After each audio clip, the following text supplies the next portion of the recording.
Hello, this is Oren Harris. I hope this moment finds you amazing.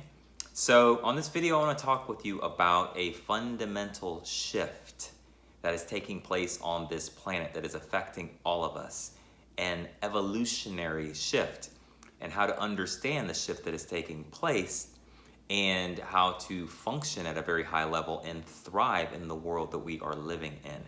So I'm going to jump backwards in time a little bit to a previous stage, a previous age called the Industrial Age. So the Industrial Age was more mechanical, more mechanistic, more cookie cutter, more like built for like factory workers. And so even our educational system was born out of industrialist type of thinking, industrial age consciousness. And that's why in our educational system, traditionally speaking, there's a teacher, there's information, you take in information, you regurgitate it, and then you learn something and hopefully it impacts your life.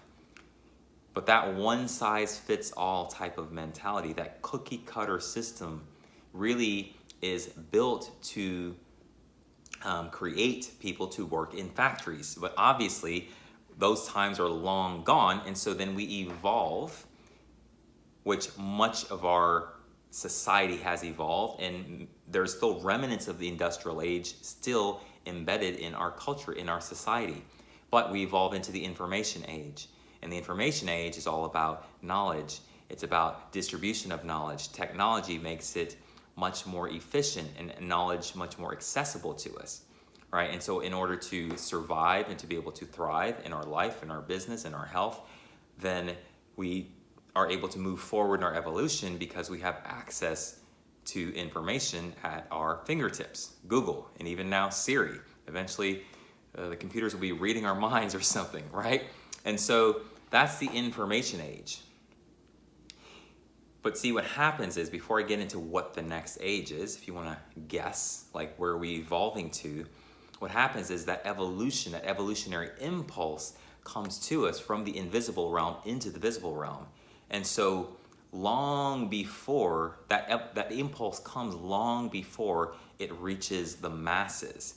And so the idea here, the path of wisdom, the path of empowerment, is to be tuned into that impulse as it's occurring collectively and individually, and then educate yourself and equip yourself to be able to be empowered to thrive in your life before you have to, before the masses do. That's the opportunity available here.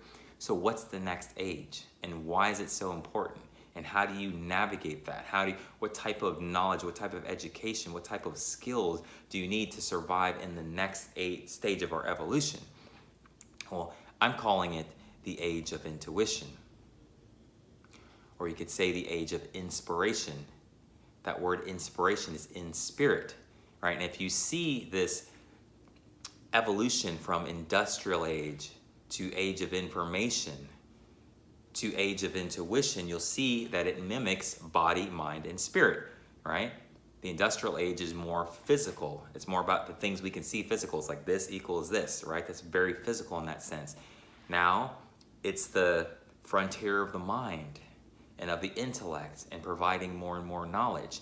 And so at each stage, at each age that we're in, there's all of the benefits and the assets. But as things are evolving, then some of those things that are helping us also will become a hindrance. So let's talk about some of those things in making the shift from the information age to the inspiration age, or the age of intuition. Well, one of the things that's happening with the age of information, or the information age, is just as much as we have all of this amazing information readily at our fingertips, accessible to us, we're also inundated with information, right? And so now we have to build in systems to accommodate for that. We have to build in things to accommodate for the inundation of information, right? It's overwhelming. And quality information. There's also a lot of frauds out there. There's a lot of shady information out there, right? So let's talk about overwhelmment for a moment. Take something like our health and our well-being, one of the themes here on this platform, right? it seems like almost every week there is a new vitamin, a new modality, a new technique, a new philosophy that's coming out, and they contradict each other too. You know, it's like sugar's bad for you, only certain types of sugars, gluten-free, not gluten-free. And I'm not giving any opinion about that. My point is to say that in a very real way, many people are being overwhelmed, and now the asset of having accessible information so readily accessible to us also now starts to maybe become a hindrance. And so that point at which it starts to shift and it starts to tilt, that also gives rise to the next age. You see, because in the intuition age, if you are plugged into spirit, if you're plugged into intuition, which means you're plugged into your body's innate intelligence, then it also simplifies, because now you have a sifter, not just your intellectual sifter, right, which is weighing this against this, against this, against that, but you have an intuitive, much more tailor-made, much more simplified system.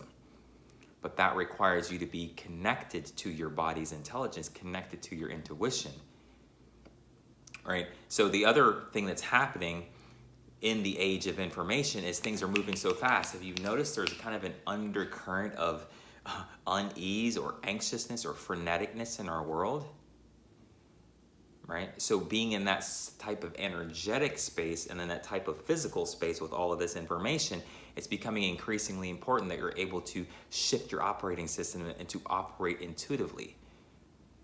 iOS, intuitive operating system, right? And not rely so much on your intellectual operating system, right? So finding quality, proper information is one thing.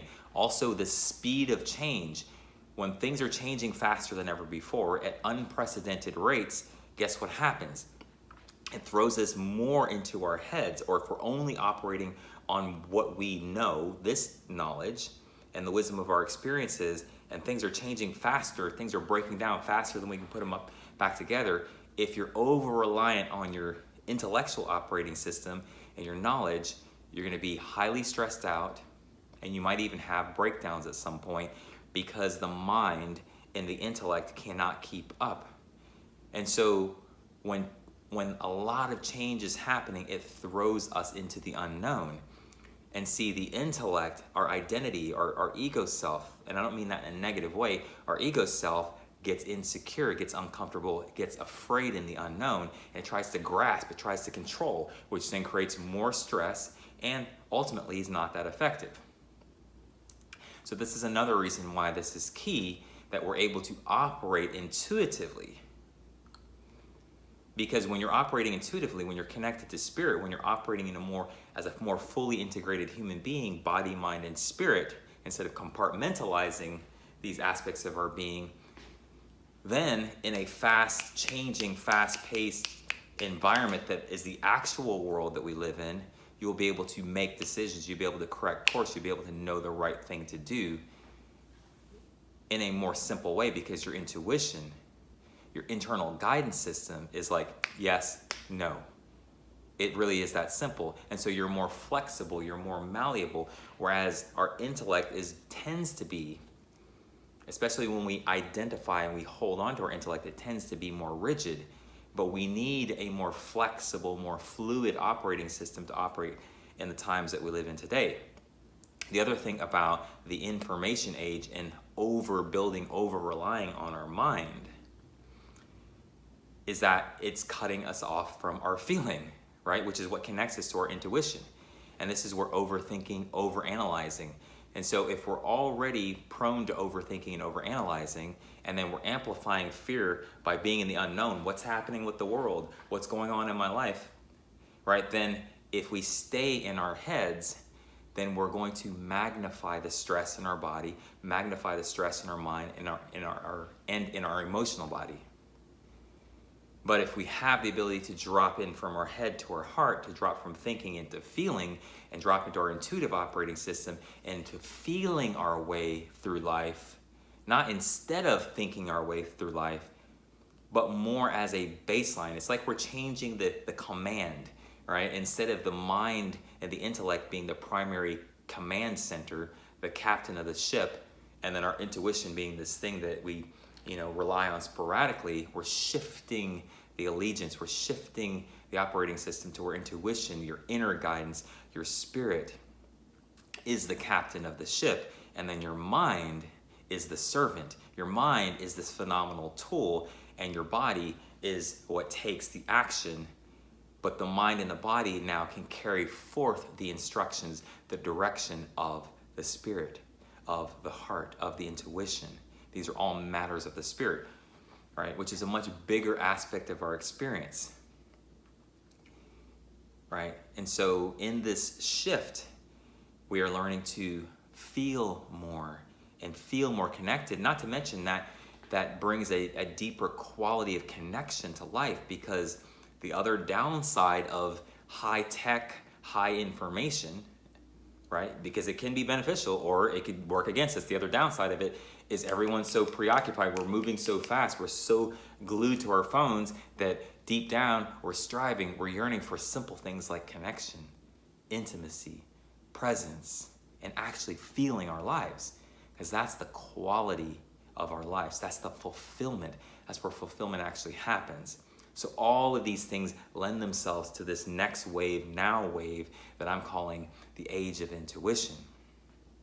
All right, so to build on that consciously, to educate yourself, we need to now give more attention, put more value on how it is that we feel, and start to learn about our feelings and be able to connect to and embrace what it is that we're feeling, because inside of our feeling, there's information, there's an intelligence. It's our connection point to a higher intelligence, to a more multidimensional aspect of ourselves. And we are multidimensional beings, meaning we have different dimensions of consciousness. That's why there's a conscious mind and subconscious mind, you see? But we're connected to both our conscious and subconscious mind. So in a way, in this evolution that's happening, the unconscious is becoming more conscious, which requires that we get more in touch with ourselves. So the path of wisdom here, the path of empowerment here, is once again, does not wait until we are forced as a matter of survival to tune into our inner guidance and to use that as a more primary means of decision making in our day-to-day lives, but not to be forced to it, but to choose it. To choose it deliberately, to choose it consciously, to build, to come to understand how we feel more, to come to connect and deep into our internal guidance, and not just have it over here in this compartment being like, that's my spiritual life, but this is my family life, or this is my business life, or this is my health. As I said with health, it's extremely relevant, because inside you, at the core of your being, at the center of your being, you know what's best for you, and it is simple. Both all the noise, all the distortion, and all of the overuse of the mind. Again, I'll reiterate, this has nothing to do with, okay, forget about the mind, forget about the intellect, forget about knowledge. No, it's incorporate more intuitive knowledge, incorporate more intuitive internal guidance. Then we can live more at the speed of our spirit. And we can live more connected to our spirit, connected to our heart, connected to other hearts. That is the wave that we're on right now. And to the degree that we resist that evolutionary impulse, that invitation to be more inward, our lives will become increasingly more difficult, more chaotic, and more stressful, and things will break down, including our body. I talked in a previous video about how we create stress. It's a resistance to the true self, the natural self. So our bodies will break down, whether you're talking about our physical body, or look at a corporation that's not operating and not considering the spirit of that corporation, the heart of that corporation, and the heart and spirit of the people in the corporation. If it's been overemphasized just on what's on the surface, then that imbalance, that incongruency, eventually, it might take years, then it's like, whoa, the corporation seemed to fall down overnight. When in actuality, because it was not operating holistically, it was unstable underneath the surface. And then it just gained momentum underneath the surface, and then seemingly one day it goes out of business. The structure, the body of it crumbles just the same way our body will crumble. Just the same way our world is crumbling because we're overemphasizing the mind now. So it's like we don't want to just everything's physical or everything's mental. It's body, mind, and spirit. That's the age of intuition. That's the age of spirit. And one of the key takeaways from this video is to trust more, to build more trust and more connectivity to what you feel, and to start to honor and value feeling information and the information that comes from feeling just as much or more than you value intellectual knowing and trusting in that aspect. Because if you're only trusting in that, if you've built your trust in your certainty and your confidence only in intellect and what you can see, then things are going to be really, really challenging. So honor your feelings, honor and connect to your intuition and your inner guidance, and have that be the primary operating system for every area of your life, and bring more unity, more harmony, and more synergy between your body, mind, and spirit, more alignment between body, mind, and spirit. And not only will you be able to evolve and survive the world that we're living in, but you can actually thrive and help usher, move forward our evolution into a greater world. Oren Harris, signing off. Peace.